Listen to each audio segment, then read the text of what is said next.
Ladies and gentlemen and ladies, welcome to Oilers After Dark, episode 129. Oilers win, Oilers win. Play La Bamba, baby. Now, it was not the way we drew it up. Obviously, you can't draw something like that masterpiece up and expect it to work every time. And let me be frank, that was a masterpiece. The Oilers went into Sin City, got the split. Now they head home. In case you didn't know, now you do. The Oilers win 5-1. Let me start out by saying it started out early, it started out often. It was not good for Vegas, start to finish. The first period was a beatdown by the scoreboard. The second period was a beatdown with the fisticuffs and the physical play. Oilers did that well too. And the third period was more of the same with the beatdown with the fisticuffs and the physical play. Which leads me to tell you this. This series is over. What game 4 in LA was in round 1, this was that in round 2 to Vegas. They did not have an answer. Tell me I'm wrong. Where's the answer Vegas had? They tried to play physical with the Oilers. The Oilers bullied back. They tried a 2-on-1 gang mentality. The Oilers fought back. They tried the spearing, the hooking, the butt ending. The Oilers fought back. They tried to hit. The Oilers hit back. They got dirty, got called for penalties. Oilers scored on power plays. How many power plays did the Oilers get? But Matt, the Oilers got 6 power plays. That's not fair. Why did the Oilers get 6 power plays? Vegas only got 3. Stay out of the box and you won't have a problem. Oilers went 3 for 6 on the power play. Ooh, that's a 58% clip. Pretty damn good. Let's start her off in the first period. First 2 minutes of the first period to be exact. Draisaitl goal assisted by McDavid and Bouchard. 1-0 Edmonton on the power play. Oh, geez. You thought that was going to be fun. You thought that this was just going to be fun. What Draisaitl did in game 1 was just a tease. It was the trailer to the movie, as they say.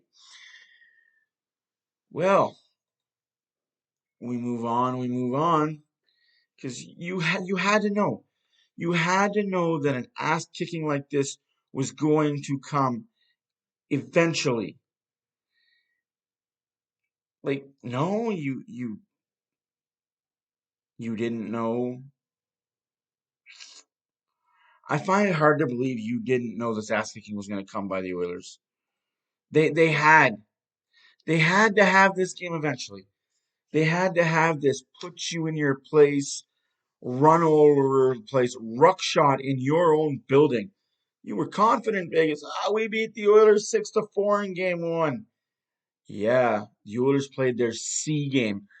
As I said, the Oilers probably played their D game and still put 4 up on you.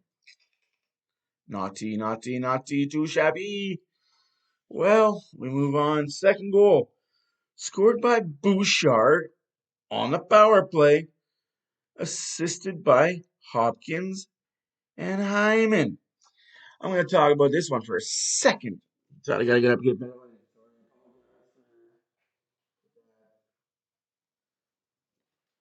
Boy. So, this Oilers power play, again, has become a pass power play. The only person that wanted to shoot on this power play was Draisaitl. I felt like Draisaitl was the only one shooting. He hit a post earlier in this power play as well. And thankfully, as I talk about it, I'll put it up here. Bouchard. Like, Bouchard was in prime opportunity to score several times on this power play. Well, not score, but to shoot. He was in prime opportunity to shoot. get some rebound, get some chances.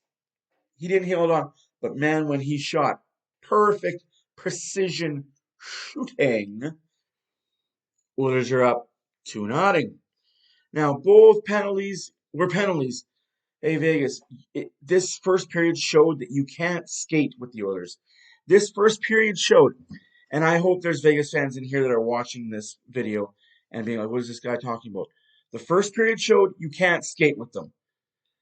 You took a lot of penalties in that first period. You can't skate with the Oilers. They're faster than you. They're better than you. They're bigger than you. You can't. You can't skate with them.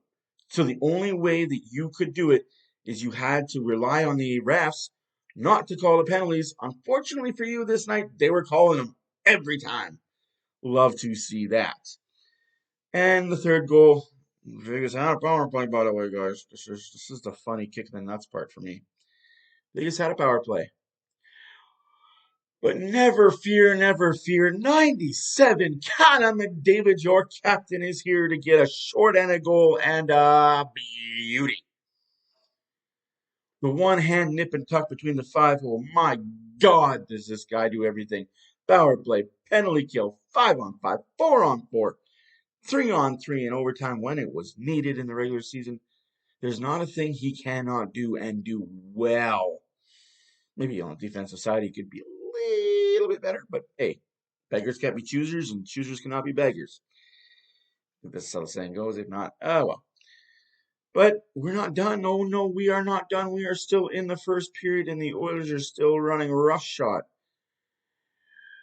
Draisaitl. Second of the game, assisted by Yamamoto and Hyman. Good God, is this guy just going to stop scoring goals? It's all this guy seems to know how to do is score.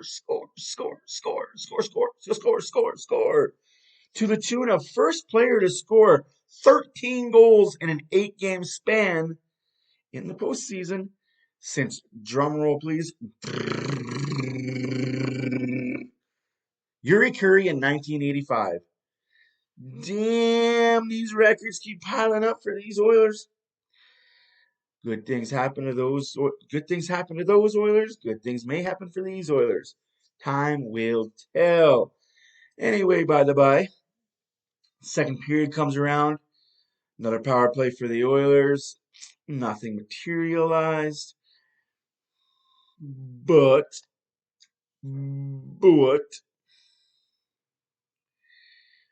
there's a big save by Skinner at 10:50 and at 10:26. Two huge ones. That second period was not kind to our Oilers. It was rough. A bit of a roughing period. But Oilers get a power play.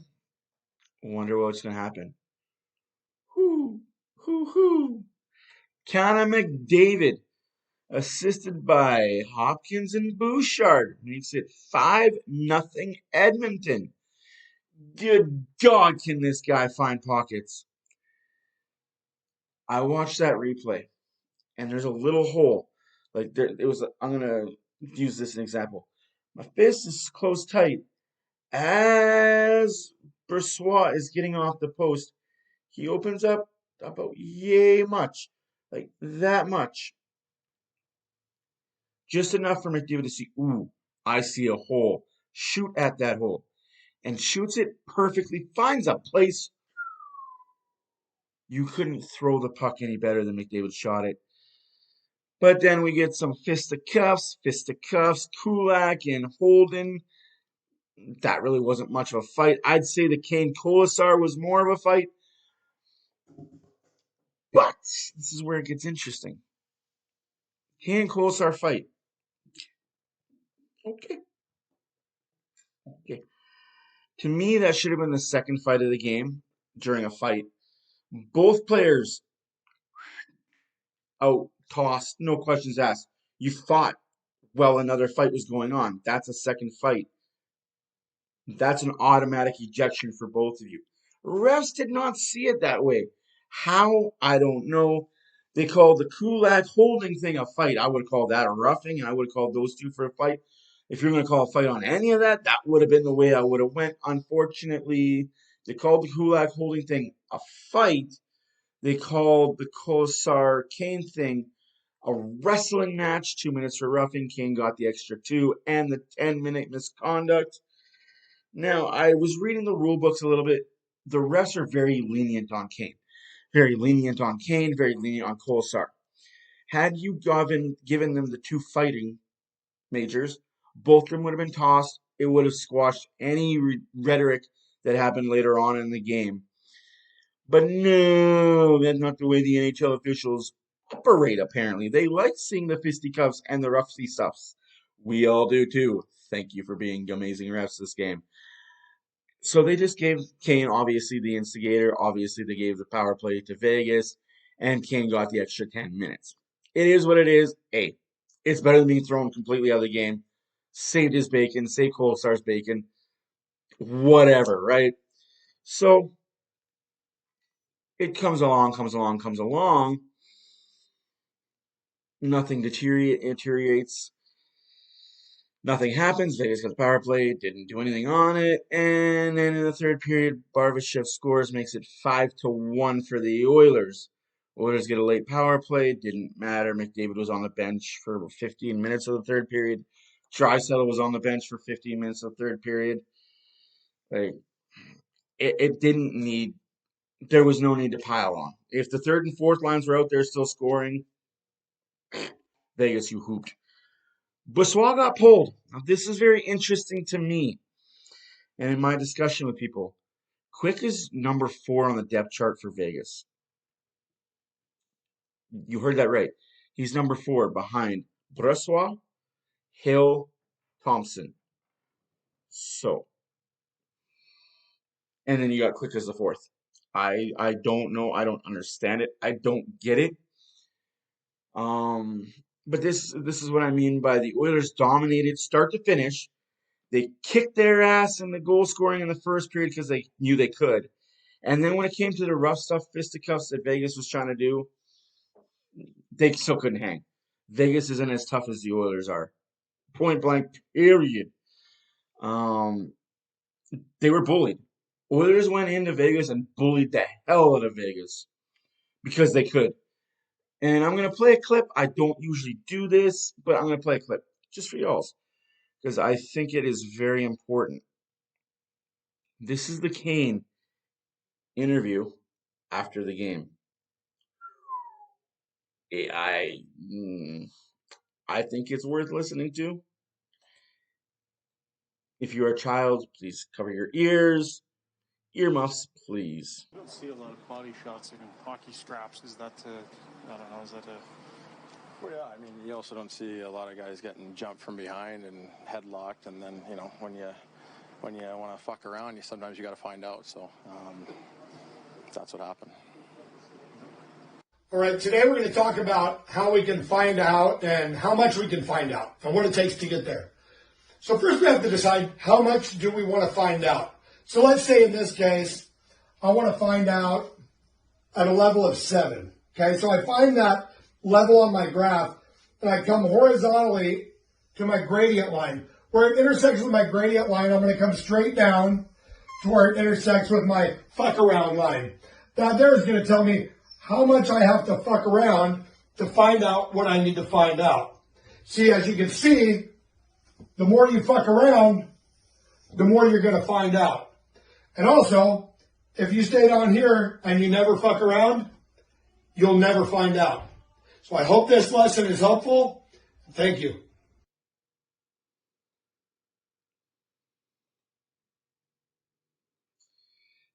Cool, start fuck around, find out. Pure and simple. Vegas did exactly that tonight. They fuck around and they found out. Anyways, ladies and gentlemen,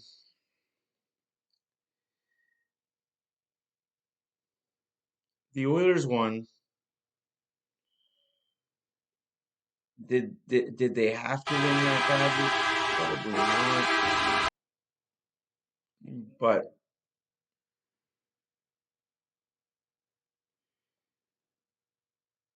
I mean,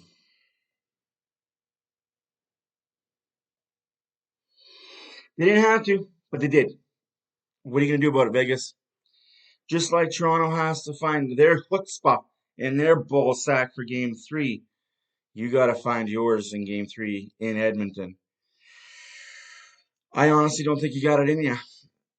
The series is tied 1-1. I'm not going to get too overhyped on it, but this was a shillelagh ass kicking. Somebody beat the beans out of you. What are you going to do about it in Game 3, Vegas? Because obviously, you know, you can't physically bully the Oilers. They won't let you do that. You can't outscore the Oilers. You can't do that. What are you going to do? Brossoit's weak. You're going to put in Hill? Sure. That might work for a period. You're going to dress quick as your backup? I think that's the only way to save your season is if quick plays. Anyways, ladies and gentlemen and ladies, my name is Matt for Oilers After Dark. Like I said, Oilers win. Oilers win. Play La Bamba, baby. My stars of the night were Skinner, Draisaitl, Costin you Beauty, and McDavid. Not much else to say. Bring on Game 3 on Monday in Edmonton. Thank you for watching. See you in the next one. Go Oilers, go.